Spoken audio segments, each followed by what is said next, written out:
People ask me pretty regularly, is Enfants Riches Deprimes just money laundering? And by that, what they're really asking is, why is Enfants Riches Deprimes so gosh darn expensive? Why? Why do you go on Grailed and see a jacket, a belt, whatever from ERD listed for $4,000, $6,000, $10,000? Why, when you go to the Enfants Riches Deprimes website, their own website, why is a hoodie, a simple like zip-up hoodie, $1,500? Well, I'm gonna answer those questions today. I'm gonna explain why Enfants Riches Deprimes is so freaking expensive. And listen, you're not going to like all the answers I give you. You may disagree with the philosophies I'm about to lay out here, but I think they're just the facts. There are legitimate, real reasons why these people and these companies are charging what they are. You may not like it, but if you're interested in the economics, the philosophies, stick around because we're going to dive into some pretty interesting stuff around the luxury fashion market and the fashion resale market. Let's go. And while we're talking about resale and crazy prices and stuff, I guess now is as good a time as any to say that I do have a Grailed and the prices are not crazy. So if you want reasonably priced, really good clothing, check out my Grailed. Link is in the description. Let's answer the biggest, craziest, most incendiary question first, which is Enfants Riches Deprimes money laundering? And the short answer is yes, probably at least some of the time.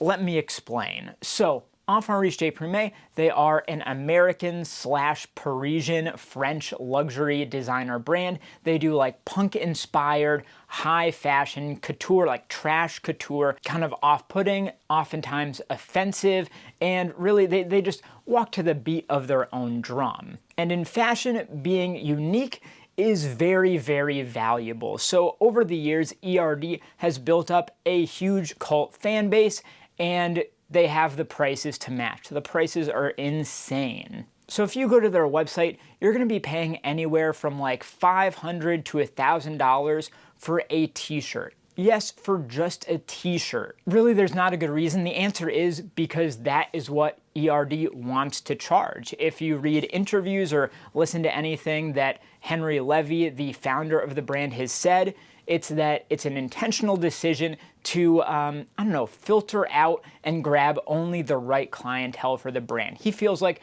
if I charge $700 for a t-shirt, then only the people that really, really want that t-shirt, only the people that really understand what I'm trying to do with that t-shirt will actually buy it. So that's the fairly unsatisfying answer as to why the pieces themselves at retail are so expensive. But why then, when you go on to Grailed or Vestiaire Collective or any of these resale sites, why is it listed for even more? Why is a $2,000 jacket from ERD being sold on Grailed for $6,000? Because that's not a thing that usually happens. Of course, we're all familiar with fashion and hype beasts like flipping culture, right? It happened with Nikes, it's happened with all sorts of stuff where people will buy stuff at a retail price and then try to flip it for a profit. That tended to work with the like streetwear scene, again, hype beastie type stuff, where they were really going for scarcity.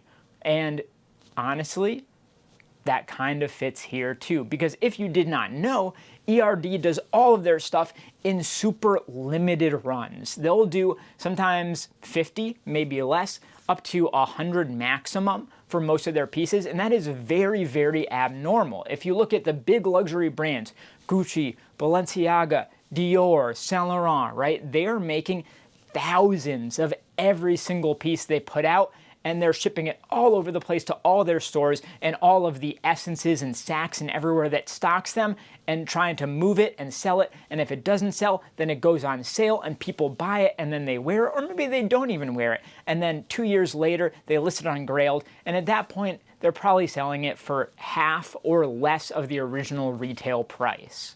Here is a pair of black slim jeans by Alexander McQueen. Alexander McQueen, that's a big luxury brand, very well known, very respected, very expensive. It's got a nice painted track stripe that goes down the sides.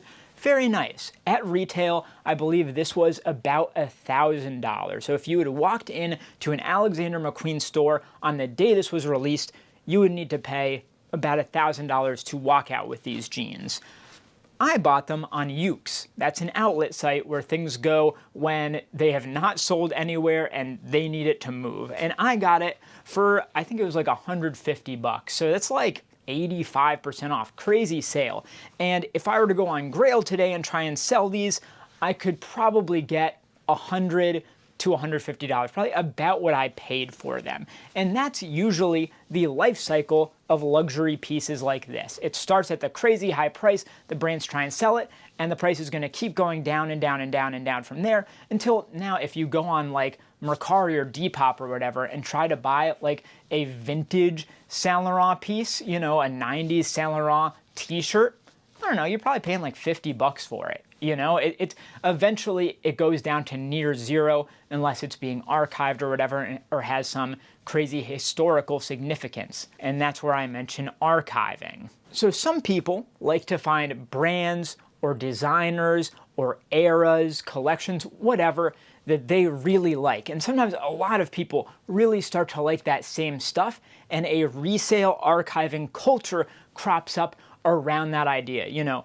old Dior Homme by Eddie Slimane has a big cult following. Any Demna Gvasalia, Balenciaga, Vetements stuff, big cult following, right? All this like Japanese designers, Number 9, huge cult following, and there are resale sites and stores that love to stock this stuff and inflate those prices. Now coming back to Enfants Riches Deprimes, here we are.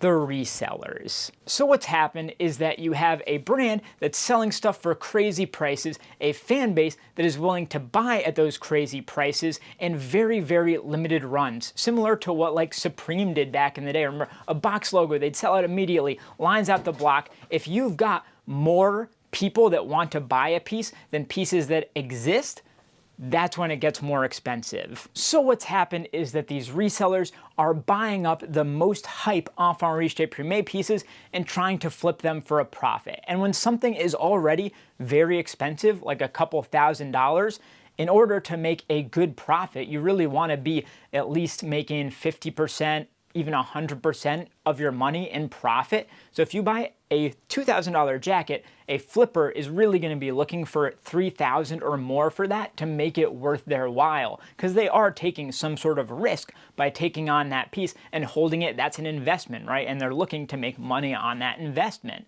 And this is not money laundering. Okay, that's important. I'm not confusing my terms here. This is not money laundering. This is called arbitrage. It's a term that's mostly used in the stock market and investing and stuff, but this is what we're talking about. We're talking about investing right now, not fashion.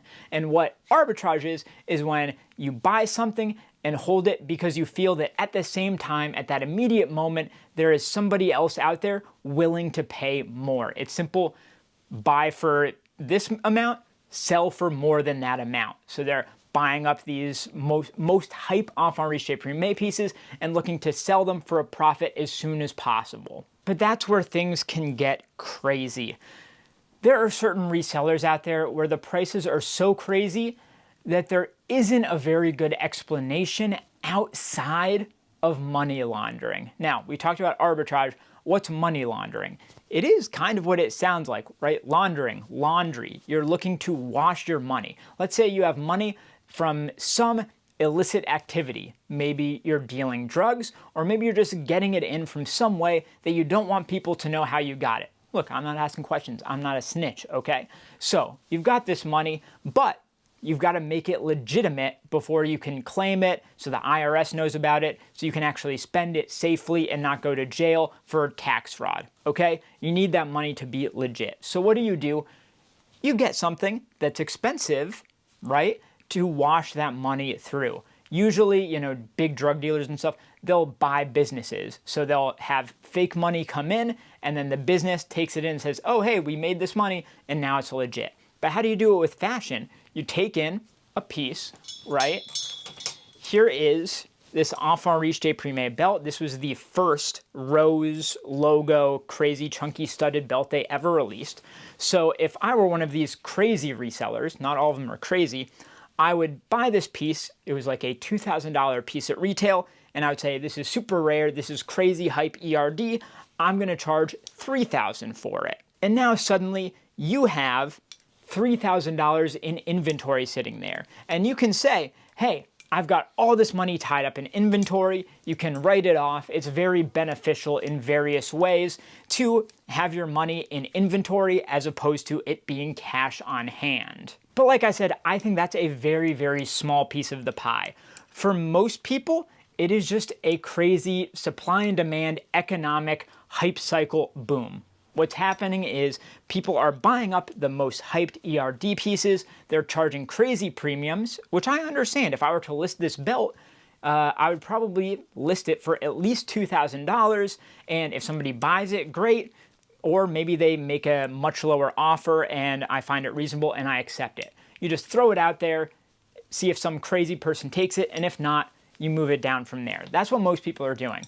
But what happens is, for some of these pieces, it works. If you've got like a crazy high-risk sweater or a Lou Reed sweater or one of these belts or a leather jacket or a Columbine t-shirt or any of these other really crazy rare graphic tees, all of these things were making premiums on people's sales. People were seeing that they were able to flip this and make money, and then more people start coming in. People who maybe weren't fans of ERD to start with, they start saying, hey, I think there's something here. There's something going crazy here and I want in. So now all of the ERD pieces are being bought up as fast as possible, and people are immediately throwing them on resale sites, Grailed, eBay, etc. for higher prices than retail and just seeing if anyone bites. And if you've got many, many, many, many people doing this, it all just starts building up, and that is a bubble. Right? We're just doing economics now. What is this? You've probably heard of bubbles. There was, the housing bubble. I think even during the pandemic, there was like a car bubble because cars, were hard to get. Basically, that is when anything's price is overinflated. And what do bubbles do? They eventually pop. So bringing it back to ERD rather than big, crazy economic ideas, the bubble will pop because I don't think there are enough people that are organically interested in Enfants Riches Deprimes to sustain the resale market that exists, at least as it exists today. Maybe for the crazy, interesting, offensive, out there pieces, maybe those will always sell out immediately and be reselling for higher than retail. Usually it doesn't last. Newsflash, most bubbles burst. But I could see some sort of resale market always existing for ERD. They just have that kind of cult following. But eventually the broader market will level out. And why am I so confident in that? It's because I'm pretty sure ERD is making more pieces than ever before. Remember when I said everything they do is super limited?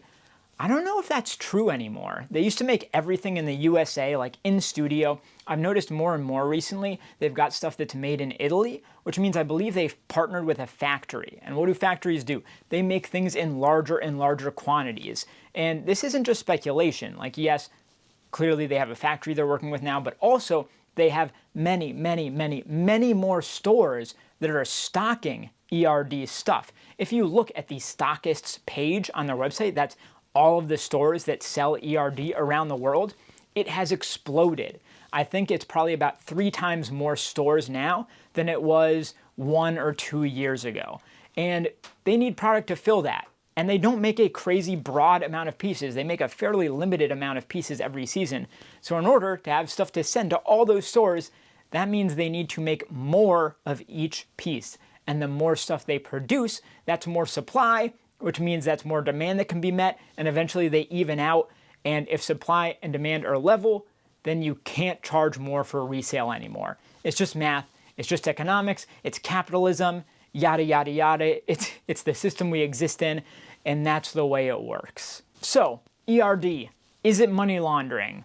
Yes, probably like 1% of the time. It probably exists, but most of it is just simple economics, supply and demand, and some bubbly stuff. Is ERD worth it? That's the other thing I get asked all the time. And that's a completely different question. It's a very personal question that you have to answer for yourself. Do you feel like ERD is worth this? I can only speak for myself. I don't think I would ever buy any ERD piece for over retail. I'm never going to buy from one of these sellers that is flipping something, trying to charge $2,500 for a $1,500 hoodie. But that being said, some of you will still call me crazy because would I spend $1,500 at retail on an ERD hoodie? I have not yet. I've not spent that much on an ERD hoodie.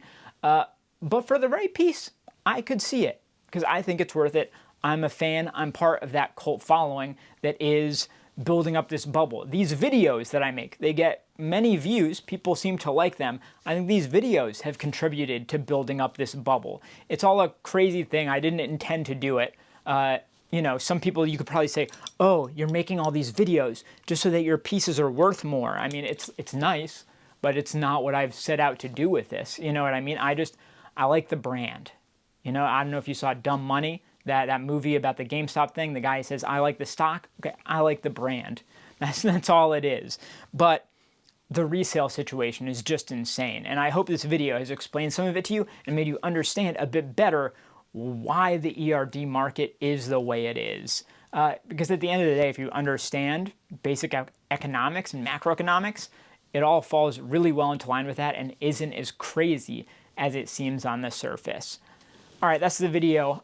Make sure you like and subscribe, comment down below, all that good stuff that helps me in the algorithm. I would very much appreciate it. Stick around on this channel. I love you all. I love that you watch these videos, and I'll see you next time. Peace.